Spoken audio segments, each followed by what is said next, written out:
Irāna ir nonākusi vienā no grūtākajiem brīžiem kopš jaunās krīzes sākuma tuvajos austrumos, un Donalds Trumps nolēma publiski izmantot šo vājumu.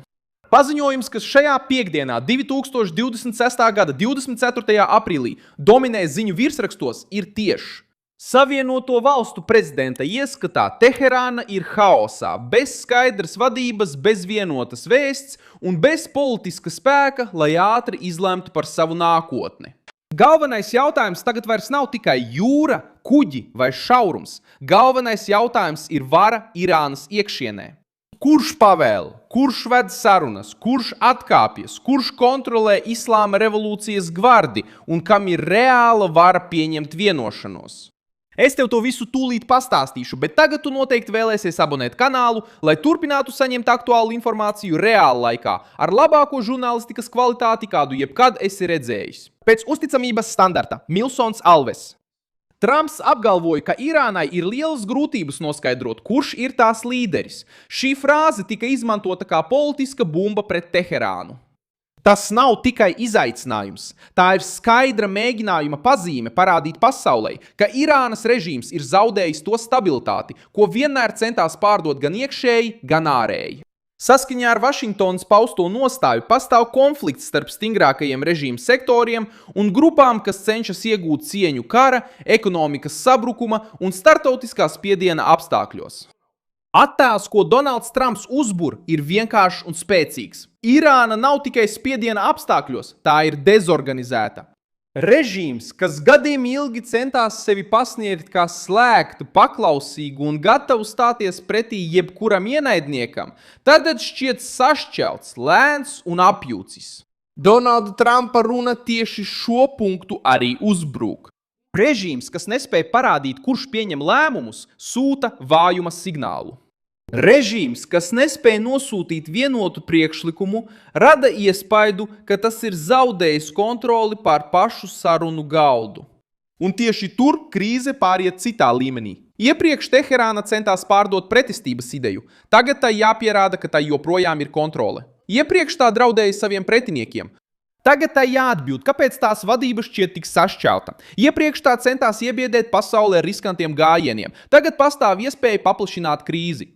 Tagad Trumps saka, ka viņam nav steigas, jo Amerikas Savienotās valstis uzskata, ka visas kārtas ir viņu rokās. Ekonomiskais spiediens ir būtiska šī scenārija sastāvdaļa. Trumps apgalvoja, ka Irāna ir izsalkusi pēc naudas un finanšu ziņā sabrūk, sakot, ka režīms zaudētu $500 miljonus dienā, ja tiktu izdarīts spiediens uz tā naftas ceļiem. Nafta. Fox News ziņoja, ka prezidents arī apsūdzēja Irānas militāros un policistus par sūdzībām par algu neizmaksāšanu. Cenšoties parādīt, ka problēma jau ir izgājusi ārpus ārpolitikas un ietekmē režīma iekšējo darbību. Šis ir vissāpīgākais punkts Teherānai. Krīze nav tikai diplomātiska, tā ir arī finansiāla. Režīmam ir nepieciešama nauda, lai uzturētu Islāma revolūcijas gvarbi, atbalstītu savus sabiedrotos un kontrolētu ielas. Un lai uzturētu valsts aparātu darbībā. Kad šī nauda sāk pietrūkt, propaganda zaudē spēku. Pretestības runa kļūst dārgāka, uzvaras solījums pārvēršas par nastu. Un jautājums, kas arvien vairāk izskan pašā Irānā, ir vienkāršs. Cik ilgi tauta maksās šo cenu? Islāma revolūcijas gvarde parādās šīs spriedzes centrā. Euronews ziņoja, ka šī grupa ir ieguvusi vēl lielāku ietekmi Irānas valsts lēmumu pieņemšanā, ar pazīmēm, ka civilie līderi ir atstumti malā un ar gvardi saistītas personas sākušas kontrolēt militāros un politiskos lēmumus. Ziņojumā norādīts, ka revolucionārais komandējums ir kļuvis par dominējošu militāru, ekonomisku un politisku spēku valstī. Tas palīdz izskaidrot Trumpa izteikumus par haosu. Kad civilā vadība zaudē ietekmi un militārā puse pārņem vairāk varas, režīms cenšas izskatīties spēcīgs, bet vienlaikus atklāja bailes. Tā vietā, lai parādītu pārliecību par Trumpu, konstitucionālā vara rāda atkarību no bruņotiem vīriem. Tā vietā, lai parādītu skaidras sarunas, tas rāda cīņu par izdzīvošanu. Tā vietā, lai atvērtu politisku izeju, krīze tiek uzvelta Islāma revolūcijas sardzei, kurai ir interese saglabāt stingru nostāju, lai neizskatītos sakauta. Problēma ir tāda, ka stingra nostāja ir dārga. Tā maksā naudu, izraisa izolāciju un apdraud stabilitāti. Ja Irāna ātri piekāpjas, radikālākie sektori apsūdz valdību neveiksmē. Ja Irāna pārāk pretojas, ekonomika grimst vēl dziļāk. Ja mēģina sarunāties, jānosaka, kurš runā režīma vārdā. Ja nesarunājas, tā turpina ciest no izsīkuma. Šis ir labirints, kuru Trumps izmanto. Startautiskajās ziņās parādās arī Teherānas mēģinājums reaģēt uz apsūdzībām par šķelšanos. Irānas vadītāji izplatīja gandrīz identiskas vienotības vēstis, lai parādītu atbalstu augstākajam līderim un noraidītu iekšējās šķelšanās naratīvu. Wall Street Journal ziņoja, ka šie koordinētie paziņojumi parādījās tieši pēc Trumpa izteikumiem par šķelšanos Irānas vadībā. Taču šāda reakcija rada arī pretēju efektu.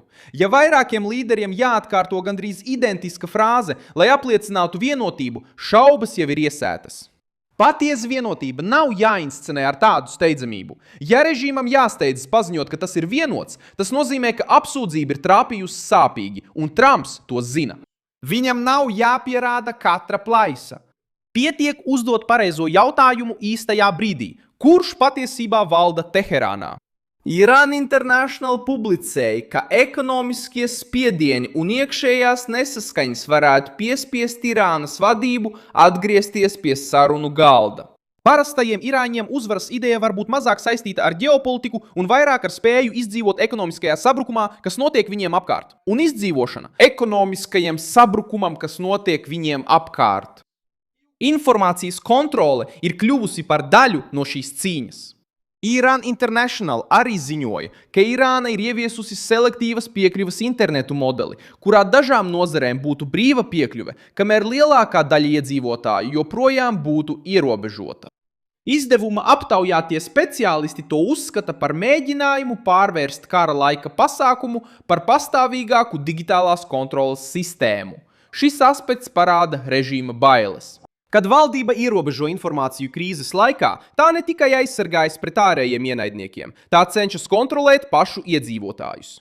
Tā cenšas novērst, lai sacelšanās, kritika un salīdzinājumi ar ārpasauli neizplatītos pārāk ātri. Tas pastiprina priekšstatu par iekšējo hausu. Stabils režīms nav spiests aizvērt logu. Nervozs režīms cenšas kontrolēt pat gaismu, kas ienāk. Trumps savukārt izmanto šo situāciju, lai pastiprinātu psiholoģisko spiedienu. Sakot, ka Irāna nezina, kas ir tās līderis, Trumps uzrunā gan Vašingtonu, gan sabiedrotos, gan tirgu, gan arī Irānas tautu. Vēstījums ir šāds: jūsu vadītāji nekontrolēs situāciju. Viņi strīdās savā starpā, zaudē naudu, cenšas iegūt laiku un nespēja pieņemt lēmumu par izēju. Tā ir vienkārša runa, bet ar smagu ietekmi. Teherānai tas ir postoši. Režīms vienmēr ir centies pasniegt konfliktu kā cīņu starp līdzvērtīgiem – pretestība pret impēriju, suverenitāte pret spiedienu, drosme pret draudiem. Taču Trumpa uzspiestais skatījums ir cits – lielvara, kas izdara spiedienu uz apjukušu režīmu. Amerikas valdība gaida priekšlikumu no Irānas vadības, kuri joprojām nav spējuši skaidri izteikties. Baltais nams apgalvo, ka laiks strādā pret ajatollām. Un tieši tāpēc Teherānas izteikums atstāja iespaidu. Viņš ne tikai teica, ka Irāna ir krīzē, viņš teica, ka Irāna nezina, kurš ir tās līderis. Tā ir nežēlīga apsūdzība režīmam, kas veidots ap reliģisko autoritāti, militāro disciplīnu un politisko kontroli. Šis teikums trāpa pašā sistēmas simbolā. Tas uzbrūk galvai, nevis perifērijai. Galu galā Irāna piedzīvo ļoti grūtus laikus, jo krīze vairs nav tikai ārēja. Prezidents to neapzinājās un pārvērta Irānas vājumu par priekšrocību Savienotajām valstīm. Trumps uzskata, ka režīms ir vājāks nekā tas atzīst. Un šīs nedēļas krīze tieši to arī parāda. Irāna tiek spiesta no ārpuses, iekšēji plaisā un cenšas pārliecināt pasauli, ka tā kontrolē situāciju. Tikmēr Vašingtona atkārto frāzi, kas ajatollām sāp visvairāk – Irāna ir haosā. Nospied patīk šim video, abonē kanālu un beigās ieskaties komentāros, lai tu vēl labāk iesaistītos Milsona Alvesa kopienā.